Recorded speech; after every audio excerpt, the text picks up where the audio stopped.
Trapped by trees. Strong winds had been battering the island of Sodor for several days, and it was making life difficult for the engines. At night, fierce gusts moaned through the smoke vents at the sheds near the big station, and occasionally the moan would become a whistle, keeping the engines up all night as they listened on anxiously. "I don't like this," exclaimed Henry one morning. "Oh," scoffed Gordon, "you're not scared of a bit of wind, are you? Whatever would happen to my express if I let a little gust of wind bother me?" "You best be careful," retorted Henry. "Driver says it was worried about some of the trees along the main line. If these gusts get any worse, they might pull them down onto the tracks and then your express couldn't go anywhere." "Rubbish," grunted Gordon. "I have no time to worry about silly little things like that." "Perhaps if you and James spend less time fussing about the wind and more time focusing on your duties, as you might not get held off any day." And with that, he snorted away to collect his train. His outward journey went well in spite of the wind, but by the time he set out for home, it had become much stronger, and he was soon starting to regret his boastful words. He could feel the strong winds as he went over the viaduct, and when he reached Wellsworth, they came to a signal set at danger. "There's a tree down across your track," the station master explained. "The other line is cleared through, so if you can't push your train back to the crossover, we'll be able to get you across wrong road." Said Gordon.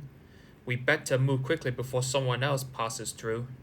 "We'll just be thankful this is only a minor inconvenience for our passengers," said his driver. But as he put his hand on Gordon's reverser, there was an extra fierce gust of wind, followed by a strange creaking sound from behind them. The fireman looked out of the cab just in time. "Wait!" he yelled. There was a sudden, loud crash which shook the surrounding area. A tree at the end of the platform, just clear of the last coach, had fallen right across the points that Gordon needed to use. Gordon had only been moving slowly, so there was no difficulty in stopping the train. "Well, that's turned it," groaned the fireman. "We're trapped.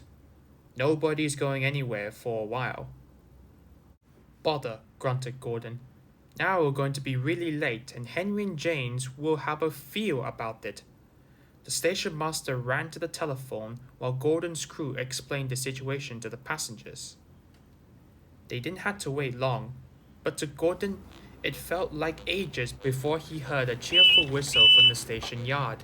"Hello, Gordon," called Trevor. "Trapped by trees, are ya? Never mind, we'll soon help you out. What a bit of luck.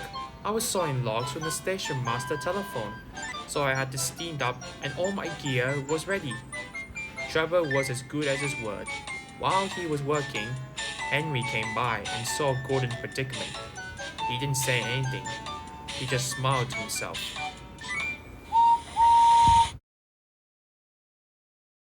Gordon was soon free, and after thanking Trevor, he carefully backed his coaches over the points and was on his way once more, while Trevor set to work clear the second tree.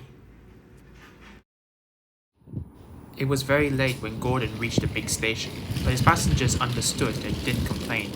As he went back to the shed for a rest, the wind suddenly died away to a whisper. "Wind," muttered Gordon crossly. He looked at the other engines. They all smiled at him. Gordon decided to say nothing and went to sleep instead.